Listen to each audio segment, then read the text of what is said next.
میں چلاتے پھرتے تھے کہ دیکھو ہم نے سیدنا امام حسین کا سر اتار لیا، ہم نے ان کو پانی نہیں دیا، آج وہ پانی کی بھیک مانگتے پھرتے ہیں۔ اور جب گرفتار کیے گئے تو بادشاہ نے کہا کہ ہاتھ پیر باندھو، اس کے جسم پر تلواروں کے نشان مارو، پھر اس کو بھوکا پیاسا ایک چوراہے میں ٹانگ دو۔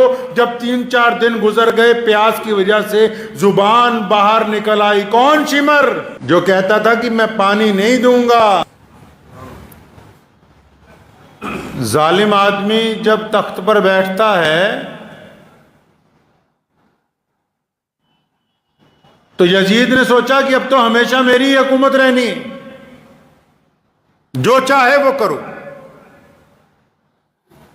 امام حسین رضی اللہ تعالیٰ عنہ کی اور تمام اہل بیت کی شہادت کے بعد جب تخت پر بیٹھا تو اس نے سوچا بس اب میں ہی رہوں گا۔ کوفے کا گورنر ابن زیاد یہ سمجھنے لگا کہ بس اب تو ہمارا ہی راج چلے گا، اب تو کچھ نہیں رہا، کوئی آگے ٹکرانے والا نہیں ہے۔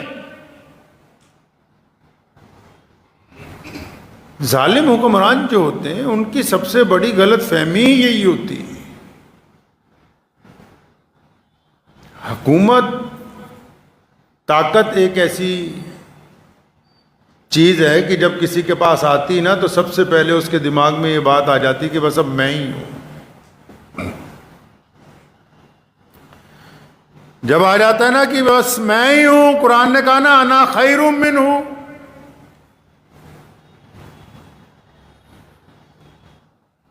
شیطان نے، اللہ تعالیٰ نے کہا نا سجدہ کرو، آدم علیہ السلام کو سجدہ تعظیم نہیں فرمایا، یا اللہ میں نہیں کرتا، میں تو ان سے بہتر ہوں۔ جس بندے کو میں کی ہوا لگ گئی پھر اس کو اور کچھ نہیں لگتا، برباد ہو جاتا ہے۔ قرآن کہتا ہے کہ وہ میں کرنے لگا کہ میں تو اعلیٰ ہوں۔ جب بندہ پاور میں آتا ہے نا، چاہے وہ جوانی کی پاور ہو، چاہے اقتدار کی پاور ہو، چاہے علم کی پاور ہو، چاہے حسن کی پاور ہو، میں جب سوار ہو جاتی ہے ذہن میں، جن لوگوں کی کھوپڑی میں میں گھس جاتی ہے، چاہے وہ تخت پر بیٹھے ہوئے ہوں، چاہے وہ اپنے گھر کے اندر پاور میں ہوں، چاہے اپنے محلے میں پاور میں ہوں، چاہے وہ اپنے شہر کے اندر پاور میں ہوں، چاہے وہ کسی صوبے کے حکمران بن جائیں، چاہے وہ ان کو کوئی گورنریاں مل جائیں، جس کے دماغ میں گھس گئی اس کے لیے تباہی دیوار پر لکھ دی گئی۔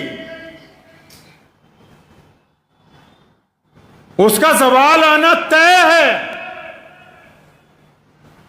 بربادی طے ہے اس بندے کی جس نے میں کرنی شروع کر دی کہ میں نے یہ کر دیا، میں یہ کر سکتا ہوں۔ وہ یہ بھول جاتا ہے کہ تجھے جس خدا نے وجود عطا کیا، یہ جس نے رسی ڈھیلی چھوڑی ہے، جس دن یہ رسی کھینچی جائے گی تو پھر کوئی بچانے والا نہیں ہوگا۔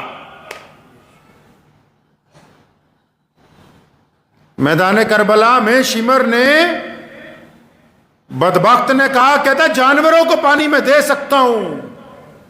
سیدنا امام حسین رضی اللہ تعالیٰ عنہ کو اور ان کی اولاد کو پانی نہیں دوں گا۔ اور پھر چند سال گزرنے کے بعد وہی شمر مختار شکفی سے جان بچاتا پھر رہا ہے، کیونکہ اس نے قسم کھائی ہے کہ میں نے امام حسین کے قاتلوں کو چن چن کے مارنا ہے۔ تخت پر بھی قبضہ کر لیا، حکومت بھی پلٹ گئی، اور کل کے پیادے آج کے مجرم بن گئے۔ کل جو میدان کربلا میں چلاتے پھرتے تھے کہ دیکھو ہم نے سیدنا امام حسین کا سر اتار لیا، ہم نے ان کو پانی نہیں دیا، آج وہ پانی کی بھیک مانگتے پھرتے ہیں۔ اور جب گرفتار کیے گئے تو بادشاہ نے کہا کہ ہاتھ پیر باندھو، اس کے جسم پر تلواروں کے نشان مارو، پھر اس کو بھوکا پیاسا ایک چوراہے میں ٹانگ دو۔ جب 3-4 دن گزر گئے، پیاس کی وجہ سے زبان باہر نکل آئی۔ کون؟ شمر، جو کہتا تھا کہ میں پانی نہیں دوں گا۔ وقت پلٹتے ہوئے دیر نہیں لگتی ہے۔ شمر نے سوچا نہیں تھا کبھی کہ یزید کا تختہ پلٹ جائے گا۔ ابن زیاد بھاگا بھاگا پھرتا ہے کہ میری جان چھوٹ جائے، ابن سعد بھاگا بھاگا پھرتا ہے کہ کوئی مجھے بچا لے۔ ابن زیاد کی گردن اسی محل میں، اسی تشت میں، اسی تاریخ کو اسی وقت مختار شفیع کے سامنے پیش کی گئی جس تاریخ میں اس نے سیدنا امام حسین رضی اللہ تعالیٰ عنہ کا سر اتارا تھا۔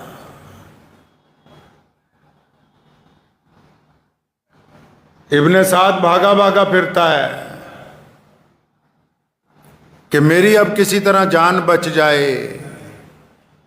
یزید نے، زیاد نے، شمر نے، انہوں نے یہ سوچا کہ اب تو ہم نے قبضہ کر لیا حکومت پر، اب محمد رسول اللہ کے دیوانے کہاں ہوں گے، اب تو اہل بیت کا خاتمہ ہو گیا، بس ایک بچے ہیں امام زین العابدین جو بیمار ہیں، چلے گئے چپ چاپ مدینہ منورہ کی طرف، اب تو ہمارا قبضہ ہو گیا، گنڈا گردی کرتے پھریں گے۔ لیکن اللہ نے جو رسی ڈھیلی چھوڑی ہوئی تھی، جس دن اس رسی کو کھینچا، نہ زمین ان کے ساتھ رہی، نہ تخت ان کے ساتھ رہا، نہ فوجیں ان کے ساتھ رہی، نہ سپاہی ان کے ساتھ رہے۔ کیونکہ ظالم آدمی کو تو سب سے زیادہ فخر اپنی سپاہیوں پر ہوتا ہے، اپنے چمچوں پر ہوتا ہے، اور بندے کو مرواتے اس کے چمچے ہی ہیں۔ سب سے زیادہ غلط مشورہ اس کے چمچے دیتے ہیں، سب سے زیادہ بےایمانی کا مشورہ چمچے دیتے ہیں، سب سے زیادہ ظلم کرنے کا مشورہ چمچے دیتے ہیں، اور جب تخت پلٹتا ہے تو اسی کی گردن اتارنے کا مشورہ نئے حکمران کو بھی چمچے ہی دیتے ہیں، جن کے پیچھے لگ کے انسان ظلم کی طرف بڑھتا ہے۔ ابن سعد کے متعلق لکھا ہے کہ مختار شفیع جو تھا، جس نے تخت پہ قبضہ کر لیا، جس نے حضرت امام حسین رضی اللہ تعالیٰ عنہ اور اہل بیت کی شہادت کا بدلہ لیا، تو وہ اور ابن سعد پرانے دوست بھی تھے۔ جب سپاہی گرفتار کرنے کے لیے بھیجے نا، تو اس نے اپنے بیٹے کو کہا یہ تو میرا پرانا دوست ہے، یہ مجھے کچھ نہیں کہے گا۔ تو اس نے بیٹے کو بلوایا، مختار شفیع نے ابن سعد کے، کہ تمہارا ابا کہاں ہے، باپ کہاں ہے تمہارا؟ تو کہنے لگا ابا جی تو اب گھر میں رہتے ہیں، اللہ اللہ کرتے ہیں، اب وہ کوئی دنیا کے معاملات میں گورنر کل کا، اب جان بچانے کے لیے کیا کہہ رہا ہے جی میں تو گھر میں گھس کے اللہ اللہ کر رہا ہوں۔ فرمایا اچھا اب گھر میں ہی رہنے لگا؟ کہ ہاں جی اب تو وہ سارا دن نماز عبادت روزے میں ہی لگے رہتے ہیں، وہ کسی سے کوئی مطلب نہیں۔ فرمایا اسے بلاؤ۔ تو جب پیغام بھیجا تو اس نے جواب دیا کہ میں بیمار ہوں، آ نہیں سکتا۔ فرمایا اچھا تو اگر نہیں آ سکتا ہم تو وہاں آ سکتے ہیں نا۔ سپاہیوں کو بھیجا، کہنے لگا زندہ نہیں لانا، گردن اتار کے لانا۔ ایک سپاہی کو اس نے کہا جب ابن سعد نے کہ میری تو اس سے بڑے یارانے ہیں، وہ میرے لیے ایسا حکم نہیں دے سکتا، کہنے لگا بھول گئے ابن سعد جب تم محمد الرسول اللہ صلی اللہ علیہ وسلم کی اولاد سے بے وفائی کر سکتے ہو تو یہ تیرا یار تیرے ساتھ بے وفائی نہیں کرے گا۔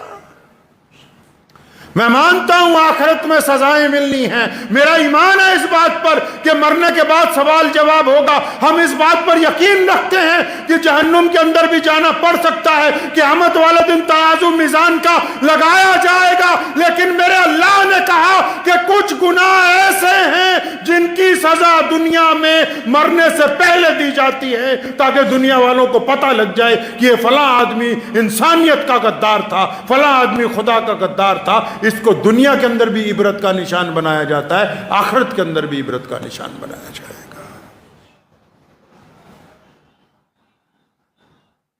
ایک ایک دشمن کو 6000 افراد کو مختار شفیع نے، جنہوں نے سیدنا امام حسین رضی اللہ تعالیٰ عنہ پہ حملہ کیا تھا، سیدنا امام حسین رضی اللہ تعالیٰ عنہ کے بیٹوں کو مارا، بھائیوں کو مارا، بھتیجوں کو مارا، 6000 افراد کو